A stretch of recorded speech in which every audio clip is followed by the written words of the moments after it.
Hello everyone and welcome to commerce classes. So as promised, I have taken up a few questions on managerial decision making relating to CVP analysis. So today I have taken up a question based on combined PV ratio because this was the topic that we have studied in the last class also. So now we'll take up this question, we'll do the calculations and we'll see what kind of managerial decisions can be involved here. The budgeted income statement of ABC Limited for all the three product lines is sales, variable cost, fixed cost, income before tax. Income tax is given, net income is given. Now question says fixed costs are allocated based on sales value. Right, this is very true because what we know is that fixed cost remains fixed and it is constant for all the for the company as a whole, which implies that this component should be fixed. And it should be for the company, and for different product lines, for branches, etc. it should be split on some suitable basis. So that they have given it is based on sales value.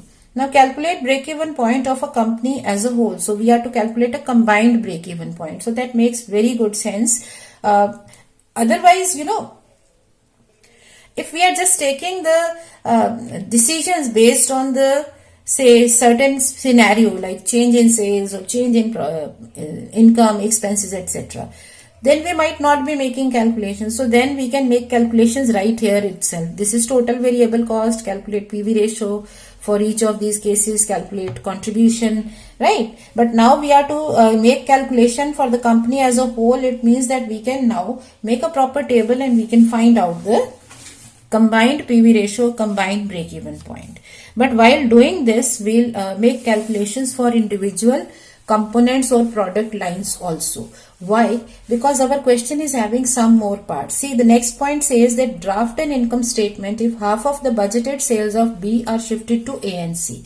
So if you go for revising the sales, then accordingly variable cost will also be revised. So we need variable cost percentage, that is ratio of variable cost. We need contribution ratio for individual products also for the upcoming parts of this problem. Then effect of above on the budgeted break-even point of the company as a whole is also to be studied. So we'll be having number one break-even point calculation taking this information.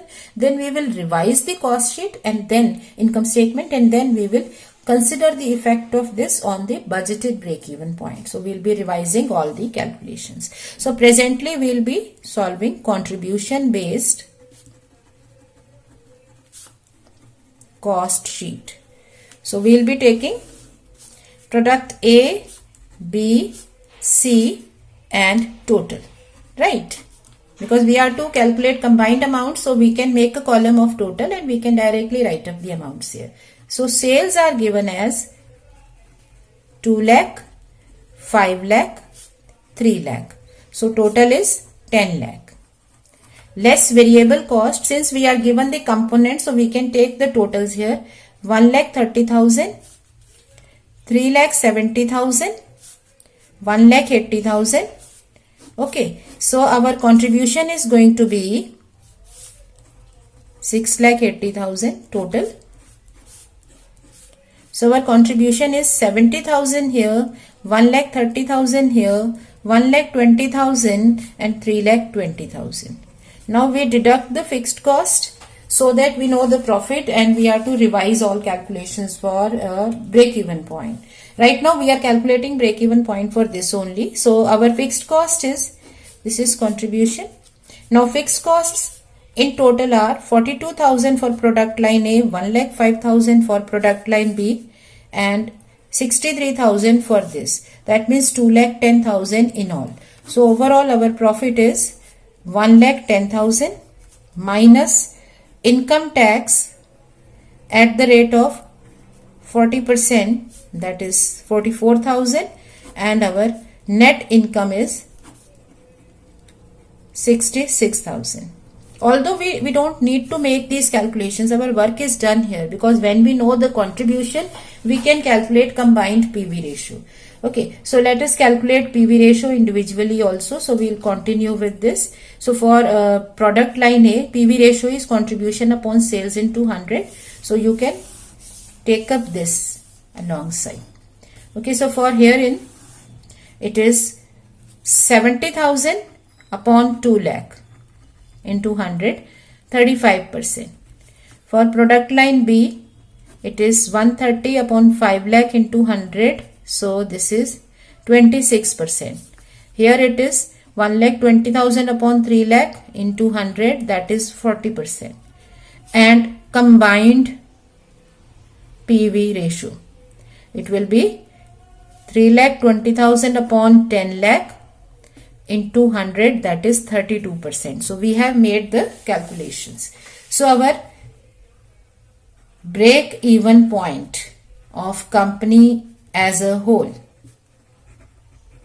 is total fixed cost upon combined PV ratio. Okay. So your total fixed cost is 2,10,000, combined ratio is 32%. So that gives us break even point of 6,56,250. So this is our first part done with this. So this is our break even point. So beyond this, if you make sale, you will be making profits. So we have calculated this. Again, let me explain why we have calculated separate PV ratios, because we need these ratios for drafting revised income statement. If we don't do this, then we will be calculating all the amounts separately regarding A, B and C. Now using this ratio, we know that if PV ratio is this, we can also determine VC variable cost ratio. It will be 65%, 74% and 60%, and on the whole it is 68%. Okay, now let us revise the statement for second. Now draft income statement if half of the budgeted sales of B are shifted to A and C. Now if half of the sales are shifted to B and A and C, what it implies is this is B's sales. Take up half. So half is 2,50,000. That means you reduce its sales by 2,50,000. Now distribute this among A and C in equal ratio. So you distribute it equally. So what will happen after this? 125 will go with A and 1,25,000 of sales will go with C. It implies your revised sales for A will be 3,25,000. For C it will be 4,25,000. So revised income statement. Format is same, A, B, C and total. So original sales are 2 lakh, 5 lakh, 3 lakh. Adjustment, okay, adjustment or as per the new alternative, it is reduced by half, which will go to A and C equal value. Okay, again mistake. So it is 125 and 125. This is added here. Okay, so this is 3,25,000 of sale of A. So revised sales. 2,50,000 of B and 4,25,000 of C. So in total there is not going to be any change because the difference or decrease in one is diverted towards the remaining. Now variable cost. So here in the benefit is of calculation of variable cost, as we have already calculated variable cost in the previous case. So individual variable cost is at the rate of 35%, 65, B 74 and C 60%. So you just take up these 2,11,250. This is 1,85,000. This is 2,55,000. For calculating total variable cost, we can add up all these amounts and what we get is 6,51,250. So our contribution is 1,13,750. It is sales minus variable cost. It is 65,000 for line B and 1,70,000 for C. So herein it is 3,48,750. Now less fixed cost, that is 2,10,000 as we have taken up in the previous case because there is no change in the fixed cost. Okay, so you have got 1,38,750 as the net income before tax. So statement is to be drawn as per the information given. You are given income tax also, so you just provide for the same. So your net income is 83,250. All right. So this is our income statement. So our question was simply asking us, draft income statement if half of the sales are given to A and C in equal ratio. So that we have done. All right. So this is there with us. Now, next part is effect of the above. That is effect of this second part on the budgeted break-even point. So what will be your budgeted break-even point if this thing happens? So in order to calculate revised break-even point, what we need to do is we are to calculate revised PV ratio. Okay, so it is contribution upon sales into 100. Now we are working for combined ratio. So contribution is 3,48,750 upon total sales. So our ratio comes out to be 34.875. This is for the company as a whole. So what will be the break-even point of the company? Total cost upon revised break-even point. That brings us to 6,02,150. So this is your revised break-even point. So we have just done the calculations as our question required. We have solved the question.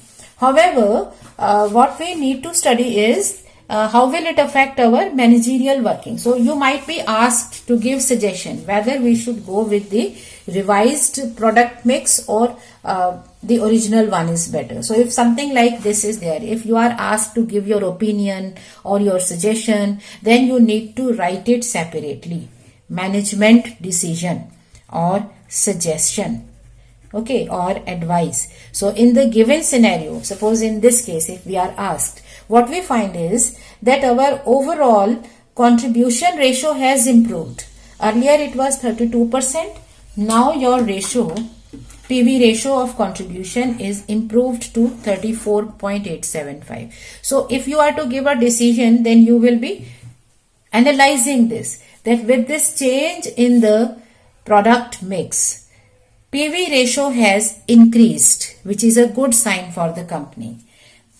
Along with this, the break-even point has reduced. So if break-even point has reduced and PV ratio has improved, it means that it is better to follow the revised product mix, because here in this case the company will be able to make more profits and it will start making profits from the sale of 6,02,150. So rather than just writing decision, follow new product mix, you need to give the explanation. So it is analysis and decision making. So this is how we can use CVP analysis for managerial decisions. Things are quite simple. We just need to make a income statement which is based on contribution. Then as per the requirements, we will be making calculations. Then we will be comparing the scenario. This is original, this is revised. So just compare the two, and whichever you find better, accordingly you can guide or you can give your suggestion. So I hope this is clear to you. So next time I will bring some more questions on the CVP analysis along with calculation of optimal product mix in a different approach. Okay, so meanwhile keep practicing and stay happy. Thank you.